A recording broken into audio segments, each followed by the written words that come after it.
Welcome, everybody, to the Sunday edition of the Huddle Hub podcast. My name is Metal Mike, and today we're going to talk about all the news coming out of the world of football. The UFL Week 9 is underway. We got 2 games that are going to be played today, but we're going to talk about the playoff race. And there's a couple of top free agents out there left in the NFL, and we're going to sit here and kind of do like a little prediction / match them up with some teams. Because there's teams out there that have some needs yet coming out of the draft, right? There's always going to be needs for each team in the NFL, even after drafting, after free agency, the season kicks off. Teams always have a need. So we're going to match these free agents up with teams. And, let's see if... it's almost like a prediction thing. That's what it is. It's almost like a prediction thing. We're going to try and maybe predict where these players may end up in 2026. Okay. And this is a segment I thought of because, as you guys know, I've been keeping track of free agency since the start of free agency.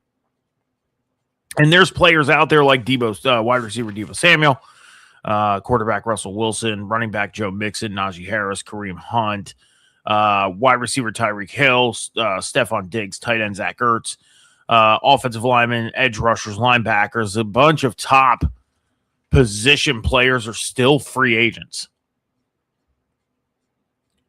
So, yeah. We're gonna try and match them up with teams. That's what we're going to do and see if we can predict if they end up landing there. Okay. I was also working on a segment last night, and I think we're going to do this for the Tuesday show, just to kind of go off script here for a second. Not script, but off focus for a second, because today's show is about Week 9 of the UFL. The top free agents still available and us matching them up with teams and seeing if that's where they end up. And obviously the news. But I was working on a segment last night. I was thinking about this because we're going to talk about this. Actually, you know what? We'll wait till the news segment to make this announcement because I'm thinking about whether I want to do this for the Tuesday show or not. And I think we're going to, because I put like 2 hours of work into this thing last night. And I'm like, why would I waste this for putting that amount of time into it for the show? So, yeah. So before we get into everything, guys, make sure you head over to the Huddle Podcast over on social media, over on TikTok, Instagram, X, and on Epic Studio at the Huddle Hub Pod. You're going to hit that follow button over on the YouTube. You're going to hit that subscribe button. And, of course, you're going to hit the follow button right here on the Huddle Hub Podcast on Twitch. All of our social media outlets and links are in the Twitch bio. You just go click on the one you desire to go to, because I know not everybody uses all of the social medias, all of social media, and help us build the Huddle podcast through the rest of the 2026 NFL offseason and beyond. Okay. It's been a crazy week, guys. I'll say that right now. It's been a crazy, busy, tiring week. I couldn't begin to explain how exhausted I am right now. But just because I'm exhausted doesn't mean I'm going to miss today. Like, that's not happening. We got stuff to talk about. And, yeah. So,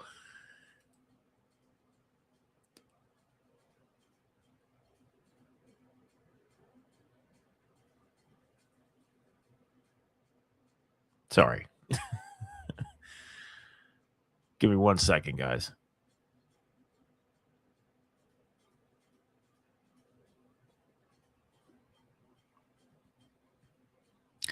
Having a little bit of a technical thing here that I'm trying to fix because I hear it in my headsets. So I'm trying to fix it. So give me 1 second, then we'll continue here.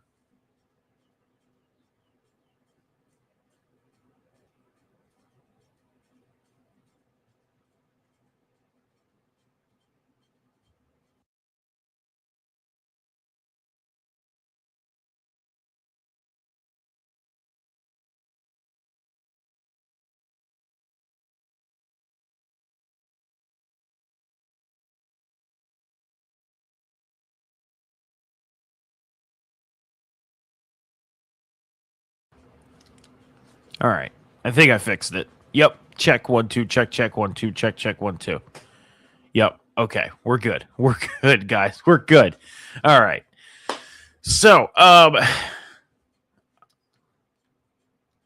was working on this segment for the Tuesday show last night. I spent about 2 hours into it, and I didn't realize I was 2 hours into working on this thing until I looked up at the clock. Like, I started working on it at about midnight, and I look back at the clock, and it's like 2:30, 2:45 in the morning. I'm like, oh my God, I spent 2 hours, 2.5 hours on this thing.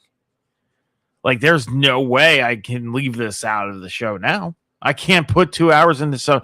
And believe me, I've done things to where I've worked on things for hours upon end for the show and scrapped it. I was like, this is not going to work. It go in different directions, everything. Not going to work. This is going to work. So during the news segment, I'm going to announce a segment that we're going to do on Tuesday, because I think it's going to be a fun segment to do. It is, and it's a player focus. And I was thinking about this last night too, after working on this, to the fact of I'm thinking about starting we have the special segments section on the YouTube channel, and I'm thinking about starting a player focus thing, like picking a player, doing a focus, type of deal. I'm thinking about it. Now, I haven't come to the final decision yet on whether I'm going to do it. But as of right now, I'm like, it's been something I've thought about for a little bit now. And I think I'm going to go with it. I think I'm going to start doing like a player focus segment and then throwing it on the special segments page. So, because we're at the point of the off season now to where, they're getting back to OTAs, teams are getting back into the building, and news is coming out. But like the UFL season is coming to a close. So soon enough, in the next, what? You got to think, week 10, playoff week 1, which would be the Final Four, and then the championship. We got 3 weeks of UFL football left. That's it. After today, 3 weeks. So the UFL segment goes away. Okay? And then basically we're just going to have the news coming out of training camp, coming out of OTAs. That's it. Because there's no action happening. So, I'm thinking about doing a special player spotlight segment. And, let's get into the news first. All right? Let's get into the news first so we can make this announcement. First bit of news to talk about. Quarterback of the Pittsburgh Steelers, Aaron Rodgers. Oh, my gosh, I started that off bad. First thing on the news docket, quarterback of the Pittsburgh Steelers, Aaron Rodgers, has announced when he spoke to the media on Wednesday that this is going to be his final season. Now, I know a lot of people are questioning this because we've heard this from players before. They say, oh, this is it, and then they come back for another. Then they say this is it, then they come back for another. I personally feel like this is it. I think this is Aaron Rodgers' final season. I think this is going to be it for him. I think once the season is done, he is wrapping up. He even mentioned that when he came to the Steelers, he wanted to be with Mike Tomlin. Him and Mike Tomlin have had a relationship for years. You've seen it, and it was very well documented. He leaves Pittsburgh, and then Mike McCarthy comes along, and now we know that Aaron Rodgers has a relationship with Mike McCarthy. And he even spoke about, there was some, troubles in Green Bay and stuff like that, but that's just the competitiveness. It's just the competitiveness in them. It's their nature. It's just a coach and a player being dedicated to the game, and they want to win. Okay. So he said that once he's seen that Mike McCarthy got hired, he said, I want to go one more time. Let's try this. Let's run this thing back. Let's try this again. So it's pretty much the last dance for Aaron Rodgers and Mike McCarthy as a player-coach duo. So we'll have to see. I mean, you never know. What if Aaron Rodgers gets to the point where he's like, you know what? I have a feeling. I'll say this. Do I think this is Aaron Rodgers' last season? Yes, I do. However, it has been over 10 years since the Steelers have won a playoff game. I have a feeling that if the Steelers get to the divisional round or the conference championship, he might think twice and say, you know what? We got pretty close. Maybe we could try this one more time. That's where I could see Aaron Rodgers saying, I know what I said, but we got pretty close last year. That's where I think of it. If they finish 10-7, make it to the wild card round, and maybe win and then make the divisional round, then I could see him saying, you know what, the journey still was long. We had to win a wild card, we had to win the divisional, make it to the conference, and then win the Super Bowl. It all depends on the length of the journey in the postseason, I think. Let's say Pittsburgh ends up getting the number one seed somehow, because they're not favored to be the number one seed, home field advantage or anything like that. I believe the last consensus was like a fifth seed wild card at 10-7. Okay. If they were to just so happen to get home field advantage, or even a 2 seed, have to play in the wild card round, but they're home. Like, they're home until they have to play the 1 seed, which would happen in the conference title game if the 1 seed gets there. It all depends on the length of the journey. Now, like, if they're the number 2 seed and they play at home and they win in the wild card round, then they win in the divisional round, they make it to the conference title game, then I could see him possibly coming back. But if they go in and, let's say, win a wild card game, but then lose in the divisional round, I'll sit here and say, no, I think this was it. It's all about the length of the journey, I think. So pretty much if Pittsburgh makes it to the conference championship game, he would come back, I think, for one more run to try and raise that Lombardi one last time. Other than that, no, he's done. Me personally, again, I think he's done. But with that being said, as I mentioned a few minutes ago, I was working on a segment last night for a player spotlight segment.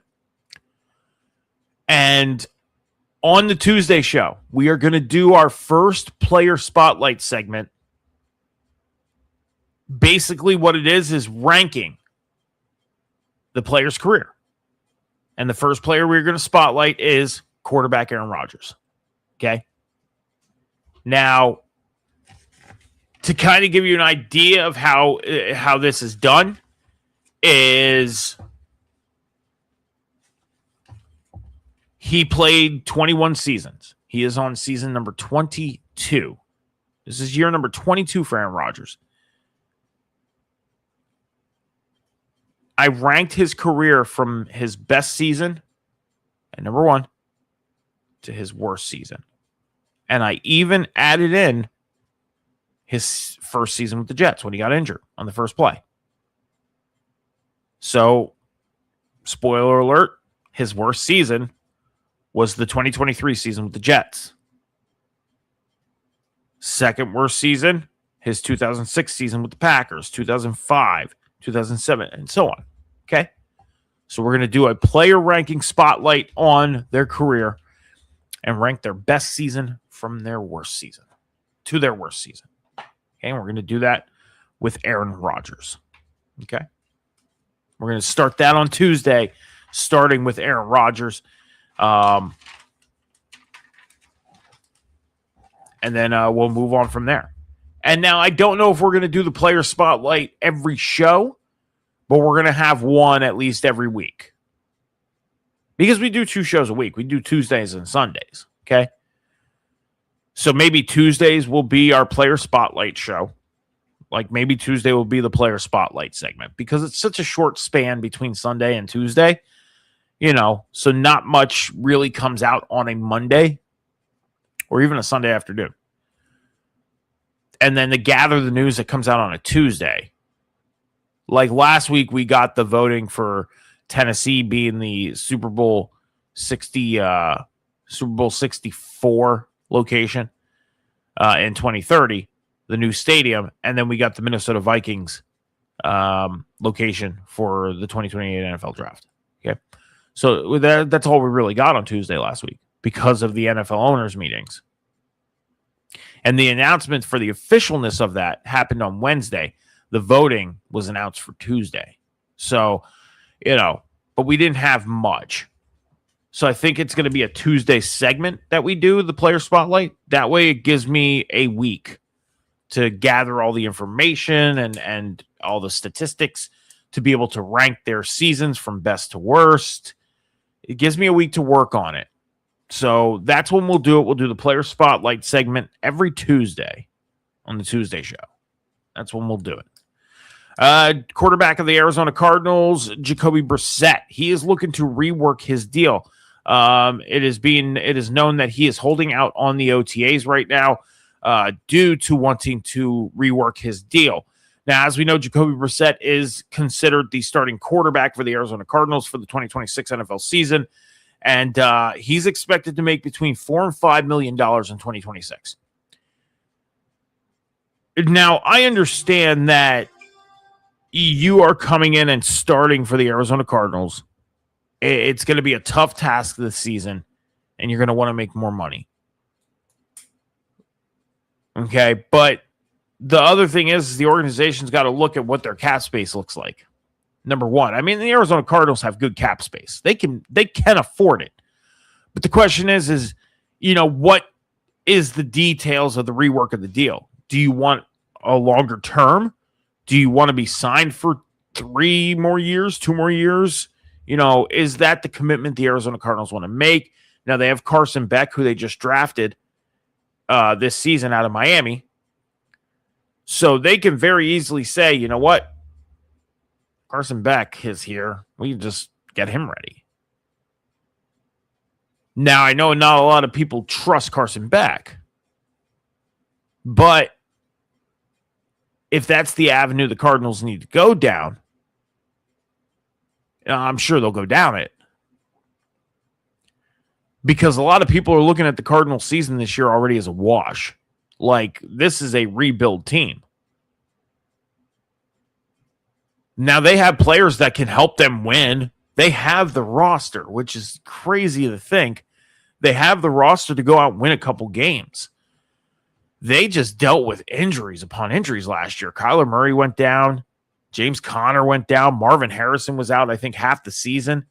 Michael Wilson became the key receiver. So it was a rough go in Arizona. I think their biggest issue right now is the quarterback position. Realistically, you look at it. They're getting all their guys back from injury, so they're going to be healthy. Trey Benson's going to be back. So it's last year was a rough year because of injuries for them. It's not so much that they don't have the roster to go out and win. It's just so much that they needed to get the guys back. And now they are. But Jacoby Brissett is going to be under center opposed to Kyler Murray. And it's understandable he wants to make more money. But I don't think the Arizona Cardinals had planned of him being the long-term guy.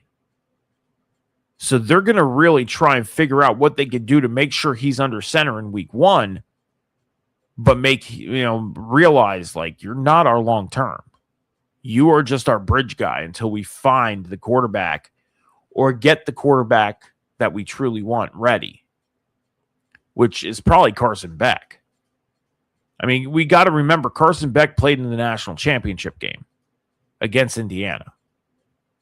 Now, I know the Miami defense was more the key to getting Miami to the national title, but their defense didn't score all those points in the playoffs. Okay? So, if there's one thing to remember, Carson Beck was a national championship game playing quarterback. And his statistics aren't bad. Like, if you look at his statistics through his college career, not bad. Okay.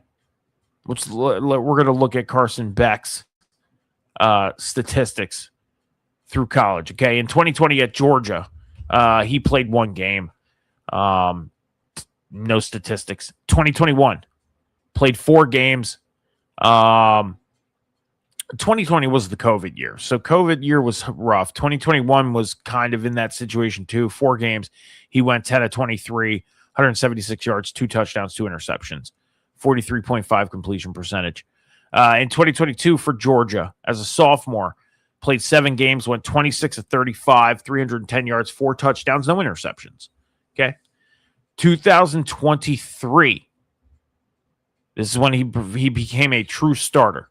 14 games, 300. He went 302 for he completed 302 passes for out of 417. So that's not bad. 72.4 completion percentage, 3,941 yards, 24 touchdowns, 6 interceptions.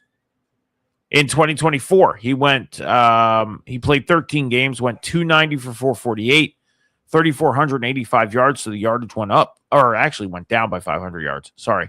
28 touchdowns, 12 interceptions. So his touchdowns went up by 4. And then in 2025 for Miami, 338 completions out of 467 attempts, 72.4. So this is the second time in his college career he had a 72.4 completion percentage, 3,813 yards, 30 touchdowns, 12 interceptions. Okay. So he averages about 27 touchdowns, 26 touchdowns a year. Average. He averages about 3,000 yards a year, which is, in NFL term, I mean, it's good. It's not, I mean, you have guys out there like Matthew Stafford throwing for 4,000 yards. Like, obviously, Carson Beck's going to have to get himself up to the level of being in the NFL. So, but when you look at his statistics, I mean, do I think he's a day one ready guy? No. But you can't take away the fact that he helped get Miami to the national championship. Let's look at his playoff stats. I'm kind of curious on his playoff stats because I forget his playoff stats.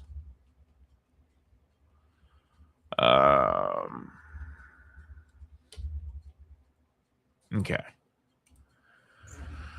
Let's see here.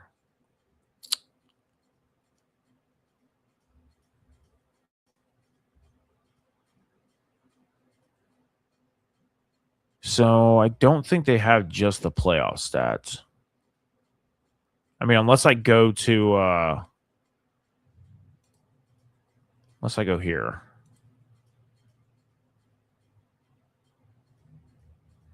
I think his playoff stats might be added into his regular season stats. It might be. Because I don't think, those stats might be. You know what we can do? We could do it by game basis. That's what we can do.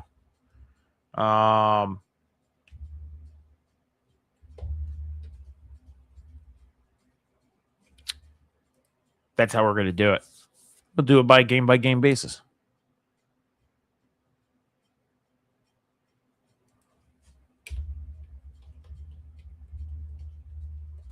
Sorry, guys. I just gotta kind of get ourselves together here. I don't want the Miami of Ohio.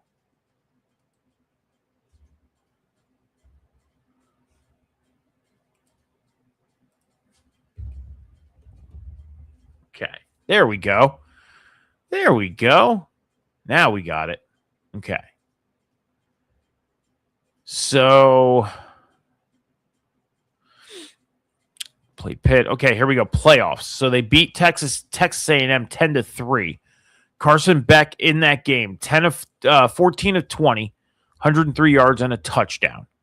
Okay, so let's write this down as we go, so that way we can get his complete statistics here. So he went 14 of 20,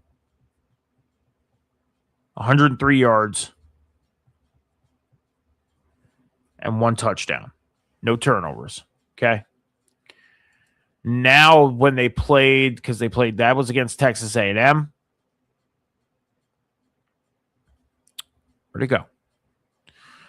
Here we go. Okay, so the Cotton Bowl against Ohio State, 24-14 win. Carson Beck, 19 of 26. He threw for 138 yards and a touchdown. So he's averaging he averaged a touchdown a game so far in the playoffs. Right?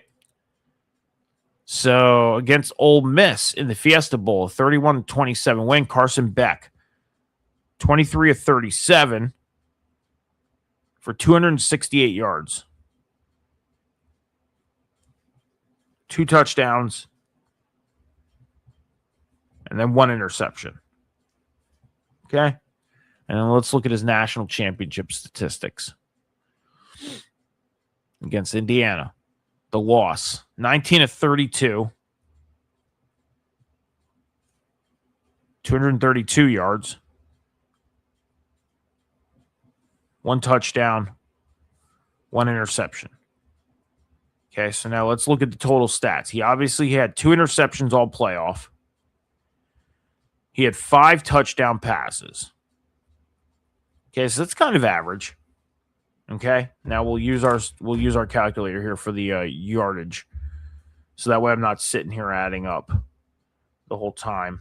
Just do the easy thing. So he threw for 741 yards all playoffs. Obviously, in the NFL, you're gonna have to boost that up because you have quarterbacks who throw for over 1,000 yards in the playoffs. So he had 14 completions, 19 completions, 23 completions, 19 completions. So he completed 75 passes, all playoff. 20, 26, 37, and 32. 175 out of 115 pass attempts, okay? So that's nearly 75% of his passes completed. So not bad, a 75% completion percentage in the playoffs, 741 yards, 5 touchdowns, 2 interceptions. Obviously, he's got work to do. But there's a positive side to thinking about the possibilities of Carson Beck being the guy in Arizona. And it's all about work. It's all about putting the work in. And, we'll just have to see what happens with Jacoby Brissett and see what Arizona does. But Arizona, I think they have the roster to go out and win games. It's just all about that quarterback position. So we'll have to see. Reports are coming out about quarterback of the Cleveland Browns, Shedeur Sanders. That head coach Todd Monken's reported he is showing improvement and progress in his development going into year 2. It's been obvious that Deshaun Watson's back, and they're having a quarterback battle out there in Cleveland to see who's going to be the day one guy. Now, a lot of people are saying that Deshaun Watson, for all extents and purposes, should be the day one guy because of the contract that he's under. I don't think it should be matter to the contract. I get it. You're paying the guy a lot of money. He's going to be a free agent in 2027 as far as I did. I did my research. It looks like he's going to be a free agent in 2027. Okay, so this is it. And you're not going to extend Deshaun Watson. If Cleveland had the right mind of anything, do not extend him. Do not. That was a mess to begin with. You went through hell with this guy. So there better not be an extension. Your focus should be get Shedeur ready to take over. Because it looks like Dylan Gabriel's done. Now, whether he's done in the league, who knows? But it looks like he's done in Cleveland. He walked out. He hasn't been answering you. He has not shown up in the building at all. But you got a good relationship with the guy? Where? Shador's your guy, okay? Get him ready. And I'll say this, if Cleveland is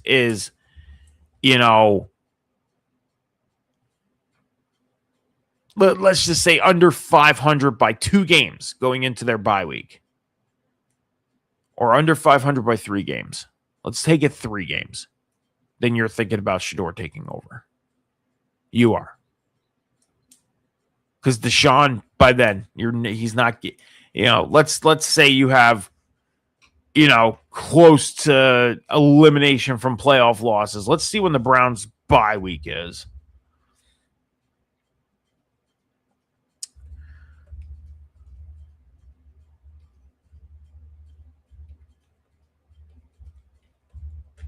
Just so we can get the record right here.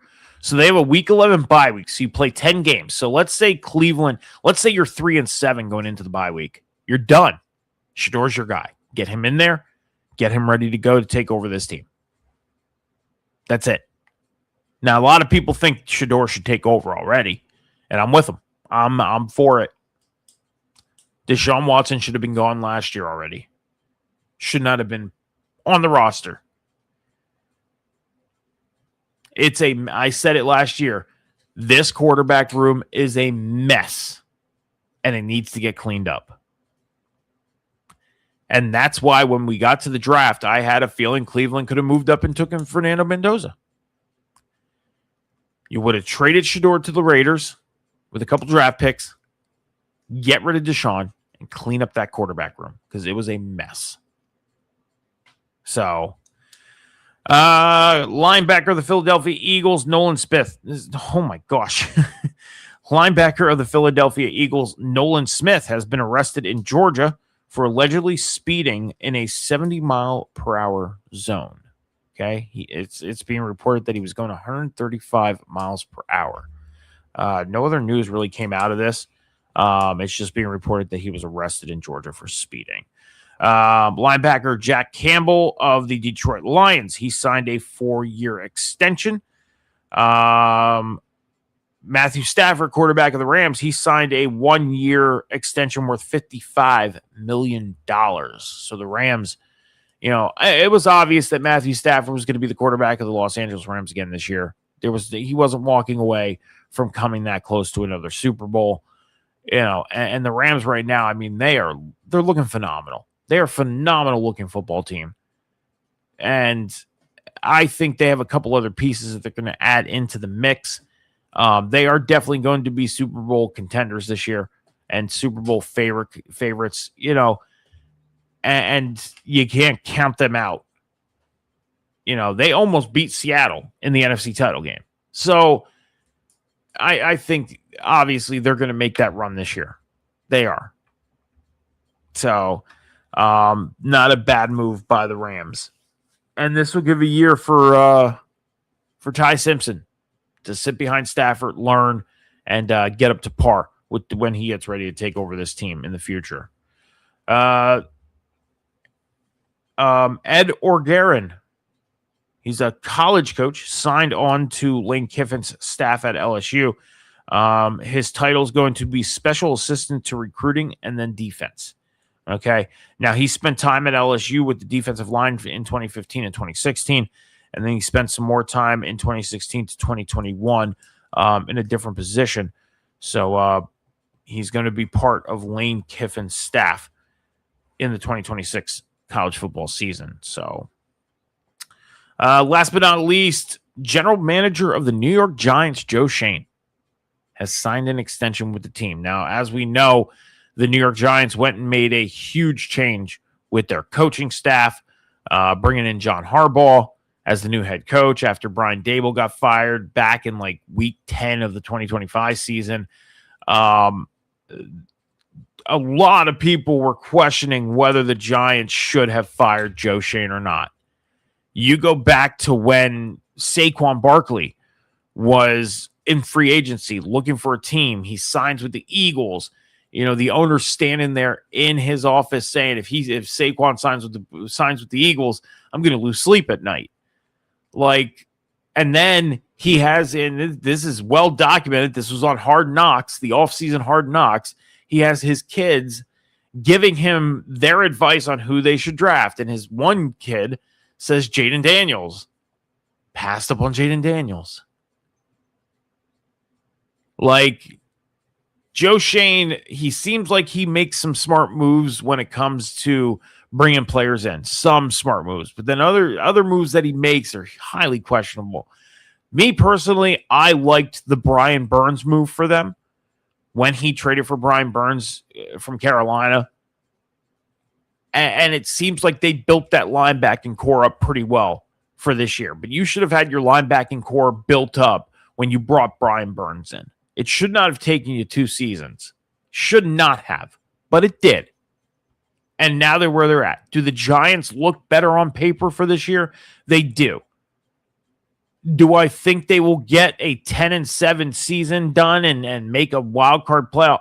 No. At best, 7-10. They are not going to the playoffs their first year with John Harbaugh. A lot of people are saying, oh, they're going to make the playoffs their first year with John Harbaugh. No, they're not. Because they still got a lot of questions. Where's Cam Scatterbo? Is he okay? Is he going to be ready? Malik Neighbors. They don't even know if he's going to be ready for this year. They don't even know if he's going to be back for 2026. That's how bad his injury was. So, with that being said, the New York Giants, don't expect a playoff run from them. Don't expect them to make the playoffs. 7-10 at best. At best. I understand John Harbaugh, and I understand his status. I've followed John Harbaugh's full career in the NFL. Studied his full career in the NFL. He's a great coach. But that's all he is as a coach. He's not under center. He's not on the offensive line. He's not on the defensive line. He's not making tackles. He's not catching touchdowns. He's not running the ball. He's not throwing the ball. He is the head coach on the sideline with a headset calling plays. He's not the playmaker. He makes the plays, but you know what I mean. Just because you brought in a new head coach that has a lot of success in his career does not mean that you're going to have instant success in this upcoming season. Now, Joe Schoen being able to get him probably saved his own backside. And that's probably why he got this extension, because they were able to bring in a head coach that is a winner. But if he would have brought in somebody that's not so much of a winner, then he might have been. So, yeah, that might have happened. That's it for the news, guys. That's all we got. Okay, we're going to talk about the UFL week 9. When we get back, we're going to take 30 seconds here on Not All Podcast.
Make sure you guys are heading over to the Huddle Podcast over on social media after the show, TikTok, Instagram, X, and on Epic Studios at the Huddle Pod. Make sure you're hitting that follow button over on the YouTube, hitting that subscribe button, and hitting that follow button on the Twitch channel at the Huddle Podcast. All of our social media links are in the Twitch bio. Just click on the one that you desire to go to, because I know not everybody uses every social media, and help us build the Huddle Hub Podcast going through the rest of the 2026 NFL offseason and beyond. All right, guys. So let's get into it. Week 9 of the UFL is underway, and we have a couple games that have happened already. First off, the most anticipated matchup for me these next 2 weeks, the Orlando Storm taking on the DC Defenders. The Orlando Storm end up getting round 1 against the DC Defenders, defeating them 27-19 on Friday night. Some statistics coming out. First off, with the quarterbacks, DC Defenders quarterback Spencer Sanders, 10-21, 160 yards, no touchdowns, no interceptions, 73.5 rating with a 47.6 completion percentage. Not too bad. Got to get that ball in the end zone, though. Jack Plummer of the Orlando Storm, 21-27, 275 yards, 3 touchdowns, 0 interceptions, 77.8 completion percentage, 146.1 rating. I think Jack Plummer is in the lead for league MVP. I believe so. I have to double check, but yeah, his stats are every time I see his stats off the chart. But the Orlando Storm moving to 7-2. It looks like they're going to be the number 1 seed in the playoffs. They pretty much have that locked up. And yeah, the Orlando Storm rolling, trying to win the UFL championship. The DC Defenders moved to 5-4. They have their rematch next week. And they play out in DC. So the rematch happens again. Now, the Birmingham Stallions going into a game against the Columbus Aviators on a 2-game win streak. They end up dropping to the Columbus Aviators 36-26. The Aviators getting their 3rd win of the season and putting themselves now into that final playoff spot mix with next week coming up. I mean, you look at it right now, the Birmingham Stallions are 4-5. Okay, Louisville Kings are 4-4. If the Kings drop to the Renegades today, the Aviators will be into the playoff mix for next week. It's crazy. Crazy. We'll talk about that in a minute. But Dorian Thompson-Robinson for the Birmingham Stallions, 16-35, 157 yards.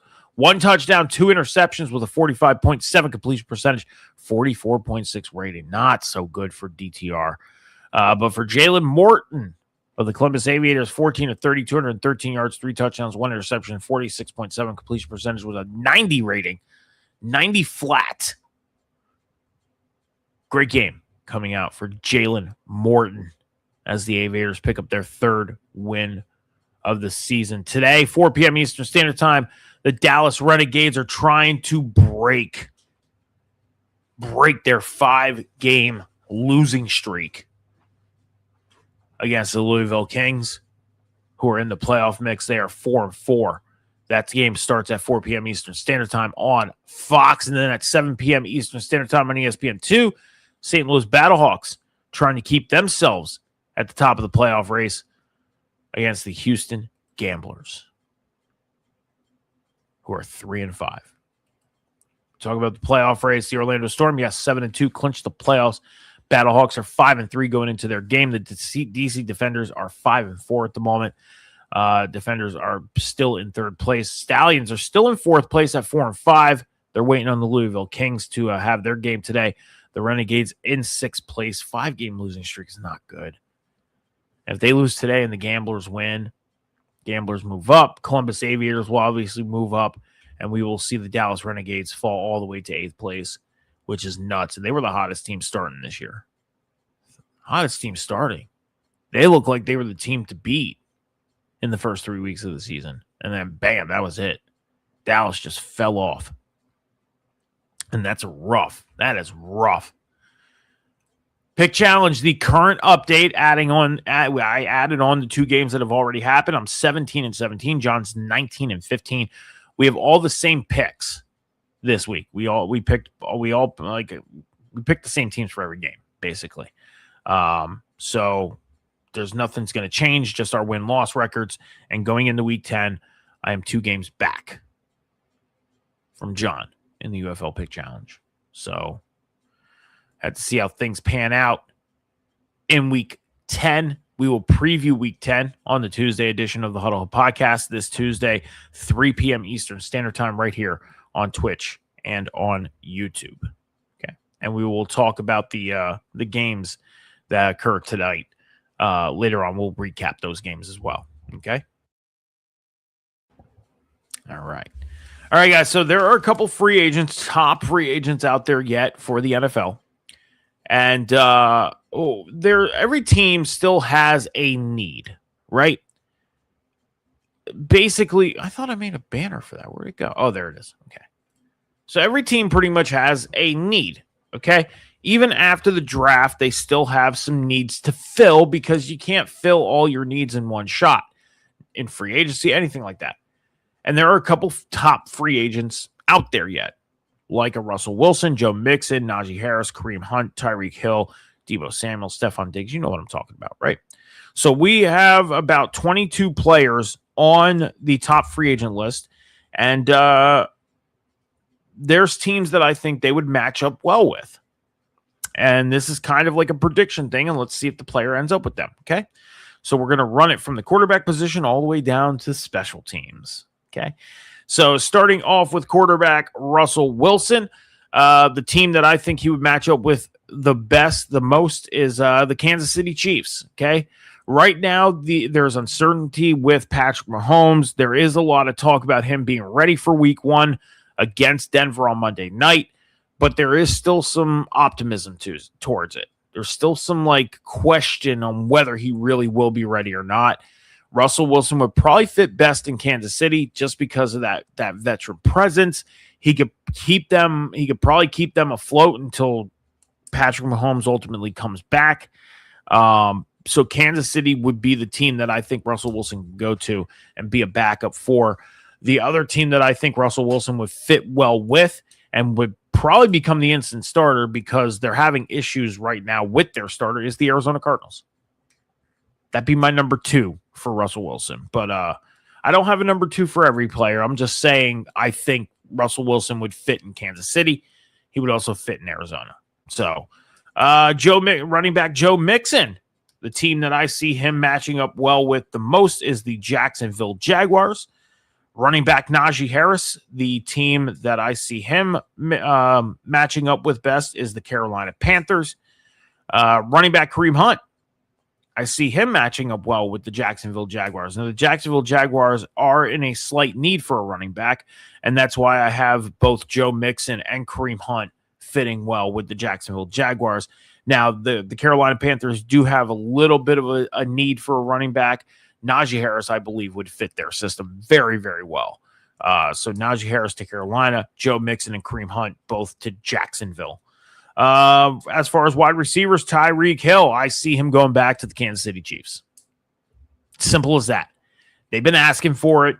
It's been kind of one of those prediction things for the past 2 years now since the whole they're going to trade Miami's going to trade him, get rid of him, whatever. Tyreek Hill, Kansas City Chiefs, perfect match. Let's see it happen. Just saying. Wide receiver Deebo Samuels, I see him fitting well in Las Vegas with the Raiders. Okay, now the last time that they had that big body receiver presence was with Devontae Adams. That wasn't too long ago. Deebo, I still think, has a lot left in him. Some people don't think that, but Deebo's young. He is a young wide receiver. We got to remember that. Okay?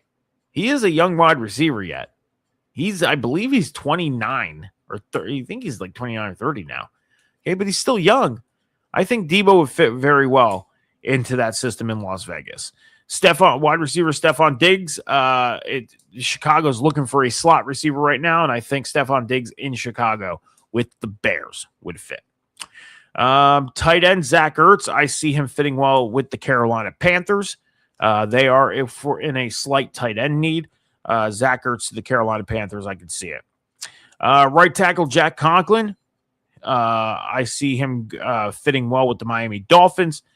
Offensive guard Mekhi Becton with the San Francisco 49ers. Offensive guard Jack Driscoll with the Los Angeles Chargers. Center Ethan Pochik with the New York Giants. Center Ryan Bates with the Baltimore Ravens. Two teams that are in need of a center right now, the Giants and the Ravens. I see Pochik with the Giants and Bates with the Ravens. Edge rusher Joey Bosa, the San Francisco 49ers. If there's any time for the Bosa brothers to be playing together, it's now. I see Joey Bosa fitting well in that San Francisco system. So, edge rusher AJ Epinesa. Now, we know during free agency, he was signed with, I believe it was Baltimore. I believe it's either Baltimore or Cleveland. I forget what team it was that he signed with, but they didn't like his they didn't like what his physical looked like. So they said, nope, we can't do it. And they backed out. I could see AJ Epinesa getting cleared up enough to where he signs with somebody, and I see him going to the Dallas Cowboys. Dallas Cowboys are in a slight edge rusher need, and I see them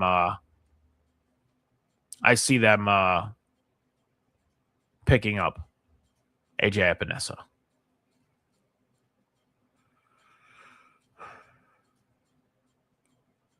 Okay. Yeah, I was just reading something. I thought some news came across. There is news to talk about, but it's pretty much real quick. The Buffalo Bills have started their demolition of their old Highmark Stadium, and the demolition should last until the beginning of 2027. So that's it. So, linebacker Brian Asamoah, I see him fitting with the Los Angeles Rams. Linebacker Devin Bush with the Denver Broncos. Linebacker Jalen Revis-Maybin with the Dallas Cowboys. Dallas Cowboys are also in a slight linebacker need, and I could see him fitting in Dallas. Cornerback Marshawn Lattimore, I see him going to New Orleans with the Saints. I believe Marshawn did play for the Saints early in his career, if I'm correct on that.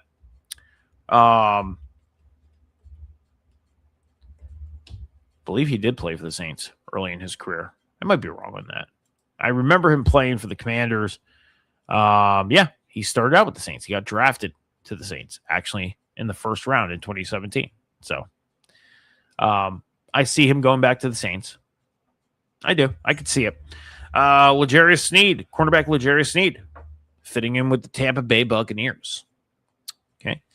Trevon Diggs, cornerback Trevon Diggs, fitting in with the New England Patriots. Safety Xavier Woods, I see him fitting in with the Miami Dolphins.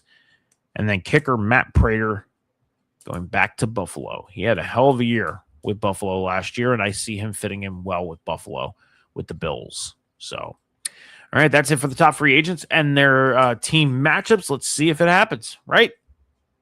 Pretty much like a prediction. Let's see if it happens. So that's all I got for you guys today. That's it. A couple things. Again, we're going to do the player spotlight on Tuesday with Aaron Rodgers. That's going to be the first player spotlight segment. So we're going to do that segment on Tuesday. I'm also working on other segments, like top players that are going to be free agents in 2027. So that's stuff I'm working on.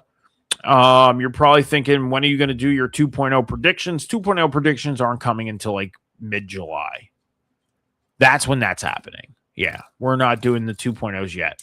That'll come in like mid-July, beginning of August type deal. And then the final predictions happen a week before the season kicks off. So, yeah, just working on some stuff for shows here. Got some really cool segments in mind, but we're going to be doing the player spotlight thing starting on Tuesday, with quarterback Aaron Rodgers being our first player spotlight, with him going into his 22nd season. So, if you guys want to follow me on social media, MetalLike714 all across the board on TikTok, Instagram, YouTube, and X. That's where you can find me. I don't do much of personal stuff on my social media. I do game live once in a while. I've been wanting to work on my YouTube channel for a while, and I just have not gotten around to doing it. And yeah, I've been pretty lazy. I have been pretty lazy with it. I do have to get back into it, though. I do have to get that started, and I want to. So hopefully, as soon as I'm done doing some personal stuff, I'm painting. As you guys know, I'm in a room here, and this is one of the 2 rooms that I have. I have a room literally right behind my computer here that I've been working on as like a entertainment room. And I'm painting it today. I've been painting it because I'm making it like Eagles themed. So, I've been working on that. But I do want to get working on the YouTube channel. I do gaming lives on TikTok and stuff once in a while. So not too much on my personal accounts. But if you want to follow me, but I'm like 714 is where you can find me. But that's all I got for you guys today. Thank you for joining me. We'll see you guys again on Tuesday at 3 p.m. Eastern Standard Time for the Tuesday edition of the Huddle Podcast. As I always say, be good to each other, be kind to each other, take care of each other, be patient with each other. Remember, the world is not moving as fast as you think. Have a great rest of your weekend, guys. We'll see you on Tuesday afternoon. Until then, deuces.